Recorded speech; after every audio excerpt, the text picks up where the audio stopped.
In a conflict longer than the life of the nation itself, Israel became a country and doubled in size in the late 1940s. This only happened after the Holocaust, which sent many Jews looking for a home. This influx of people caused the Palestinian Civil War, which ended in the creation of Israel and the Six-Day War. Even though Israel was vastly outnumbered, they triumphed against such terrible odds.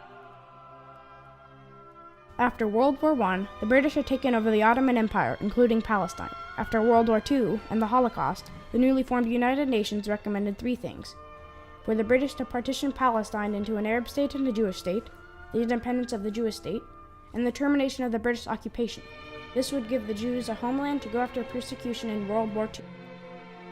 The Arab League refused to recognize the UN's resolution to create the Jewish state.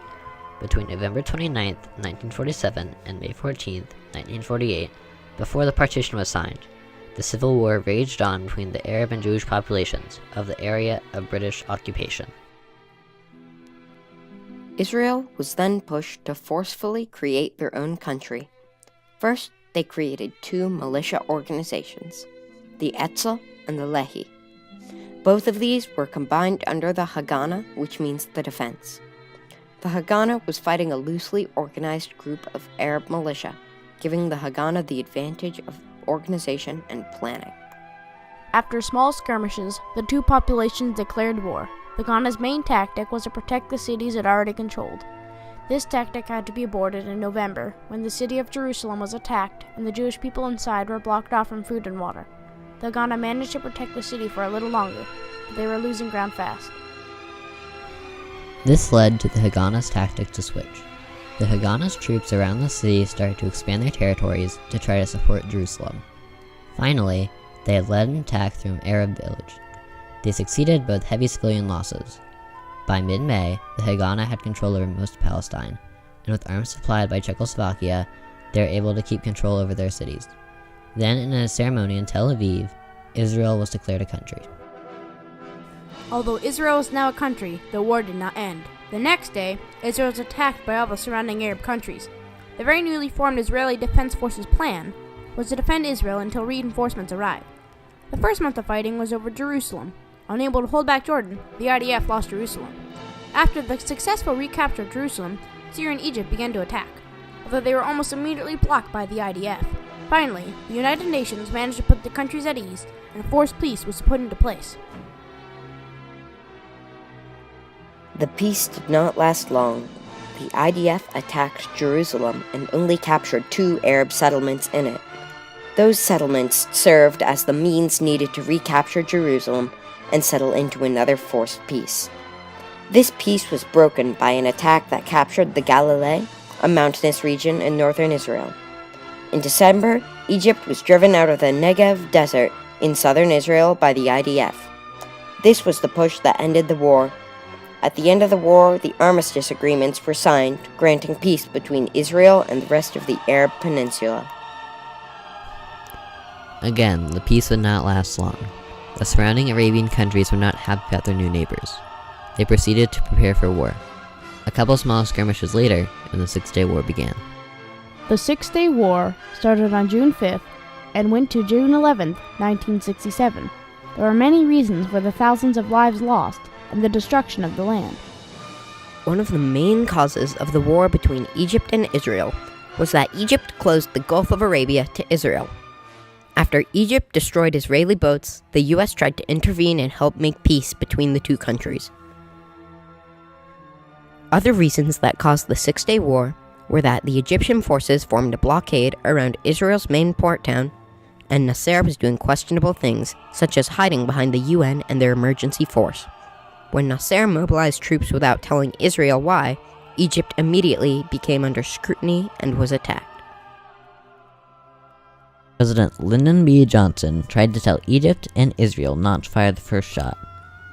Israel had told Gamal Abdel Nasser, the president of Egypt, that closing the waterway would lead to war, yet he did it anyway.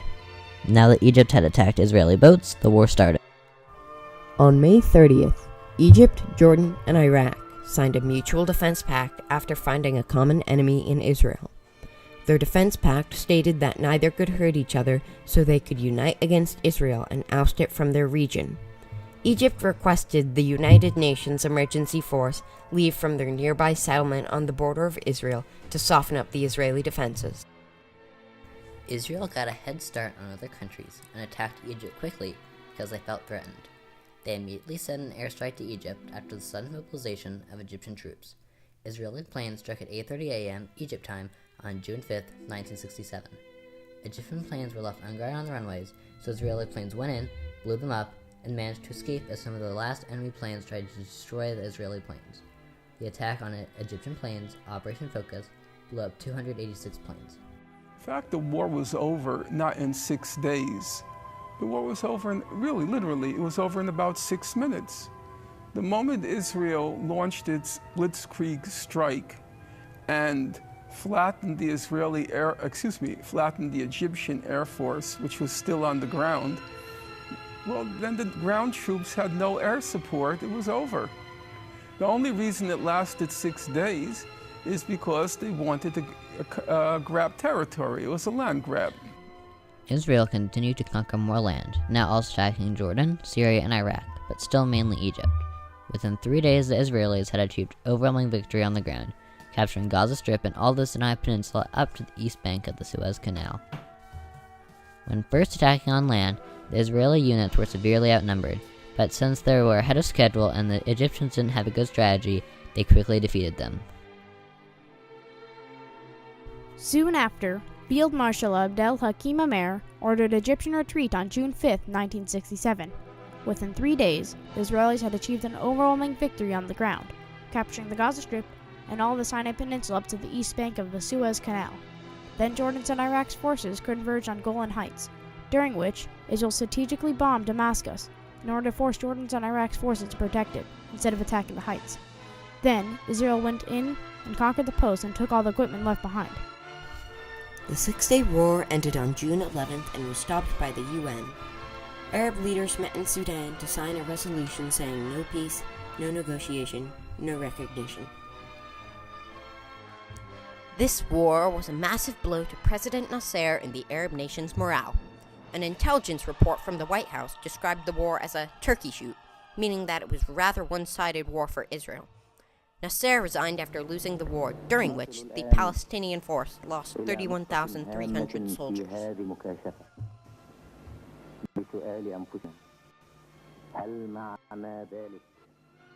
After that, Israel put a blockade on the Gaza Strip, controlling who was allowed in or out.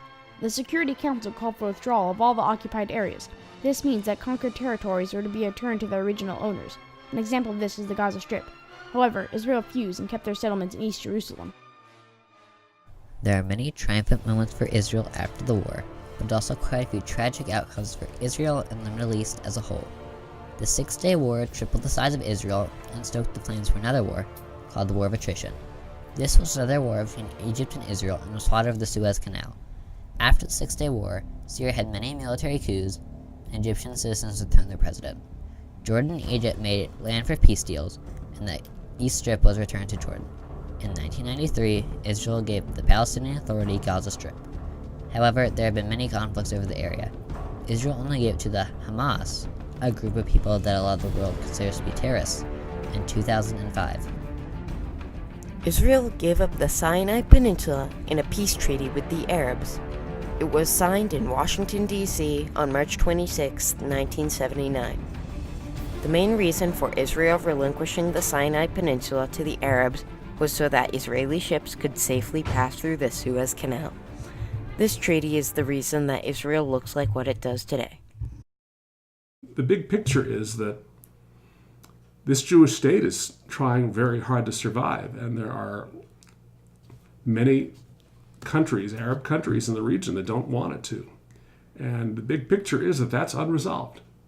And that is one of the major controversies in the Middle East, is what is the long-term role of Israel, and will it ever have peace?